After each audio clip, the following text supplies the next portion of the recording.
গত 15 বছর ধরে যারা শেখ হাসিনার নিপীড়নের শিকার হয়েছেন তাদের কাছে 2024 দ্বিতীয় স্বাধীনতা, এমন মন্তব্য করেছেন এনসিপির আহ্বায়ক নাহিদ ইসলাম। বিকেলে 2021 সালের আগ্রাসন বিরোধী আন্দোলনে শহীদদের তালিকা প্রকাশ, রাষ্ট্রীয় স্বীকৃতি ও বিচার দাবিতে আলোচনা সভায় এমন মন্তব্য করেন তিনি। বলেন, যারা লুটপাটের রাজনীতি করে তাদের কাছে 24 দ্বিতীয় স্বাধীনতা নয়, দেশের স্বার্থে যে কারো সাথে সুসম্পর্ক গড়ে তুলতে চান বলেও জানান নাহিদ ইসলাম।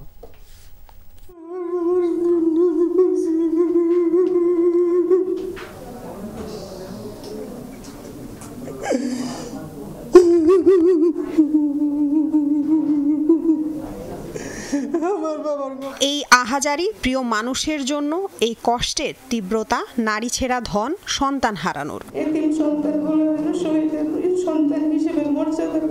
2021 সালে মোদির আগ্রাসন বিরোধী আন্দোলনে অংশ নিতে গিয়ে মারা যান বেশ কয়েকজন। সেই শহীদদের তালিকা প্রকাশ ও রাষ্ট্রীয় স্বীকৃতির দাবিতে রাজধানীতে আলোচনা সভার আয়োজন করে জাতীয় নাগরিক পার্টি। আলোচনা সভায় অংশ নেয় শহীদ পরিবারের সদস্যসহ গুম ফেরত কয়েকজন, তুলে ধরেন দুঃসহ সেসব স্মৃতি। এডিসি হারুনের নাম শুনেছেন না? এডিসি হারুন চোখে কাঁচা মরিচ দিয়ে নির্যাতন করেছিল আমাদের সহযোদ্ধাদেরকে।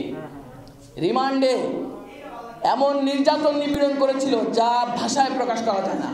হাসিনার পেটুয়া বাহিনী সেখানে জোতা পরে, মসজিদের যে একটা আদব রয়েছে, একটা নিয়ম শৃঙ্খলা রয়েছে, সেটা তোয়াক্কা না করে মসজিদের ভিতরে সন্ত্রাসী কায়দায় সেখান থেকে আমাকে গ্রেফতার করেছে। ভারতের সহায়তায় শেখ হাসিনা ফ্যাসিজম কায়েম করেছিল বলে জানান এনসিপির আহ্বায়ক নাহিদ ইসলাম। বলেন, বিগত আওয়ামী লীগ সরকার ভারতের স্বার্থ রক্ষা করেছে। আওয়ামী ফ্যাসিজম আসলে ছিল ভারতীয় সম্প্রসারণবাদ বা ভারতীয় আগ্রাসনের একটা এক্সটেনশন। ভারতকে খুশি করা, একটা নতজানু পররাষ্ট্রনীতি রাখা, সেটাই শেখ হাসিনা সরকারের মূলনীতি ছিল। এবং এর মাধ্যমে বাংলাদেশের আসলে যে জাতিগত মর্যাদা, রাষ্ট্রীয় মর্যাদা, সাম্য, ন্যায় বিচারের যেই স্বপ্ন, সেই স্বপ্ন ধূলিসাৎ হয়েছে।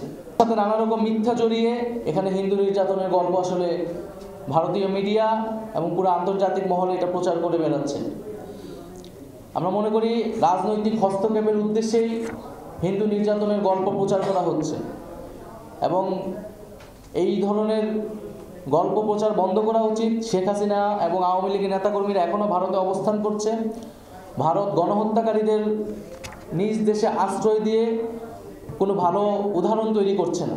যারা 15 বছর হাসিনার নিপীড়নের শিকার হয়েছে তাদের কাছে 2024 দ্বিতীয় স্বাধীনতা বলেও মন্তব্য করেন এনসিপি প্রধান। গত 16 বছর আসলে এই ঘটনাগুলোর ভিকটিম ছিলাম।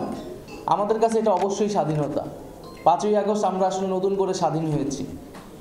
যারা এই গত 15-16 বছর নির্যাতিত হয়েছে, নিপীড়িত হয়েছে, আর যাদের ব্যাংক ব্যালেন্স অক্ষুণ্ণ ছিল, যারা আপোষ করে বিরোধী রাজনীতি করেছে, তাদের কাছে হয়তো এটা স্বাধীনতা মনে হয় না, কারণ তারা সবসময় হয়তো স্বাধীন ছিল।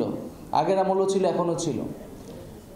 তো তাদের কাছে প্রথম স্বাধীনতাও গুরুত্বপূর্ণ না, দ্বিতীয় স্বাধীনতাও গুরুত্বপূর্ণ। তাদের কাছে হচ্ছে গুরুত্বপূর্ণ লুটপাটের স্বাধীনতা। আলোচনা সভায় পিলখানা ট্র্যাজেডি, মোদি বিরোধী আন্দোলনে হামলা ও হত্যাকাণ্ড এবং জুলাই গণহত্যায় জড়িত আওয়ামী লীগের দ্রুত বিচারের দাবি জানানো হয়। এই সকল গণহত্যার জন্য কিন্তু একমাত্র আওয়ামী লীগই দায়ী এবং এই আওয়ামী লীগ রাজনৈতিকভাবে এই হত্যাকাণ্ডগুলো ঘটিয়েছে। লামিয়া তিথি, যমুনা নিউজ, ঢাকা।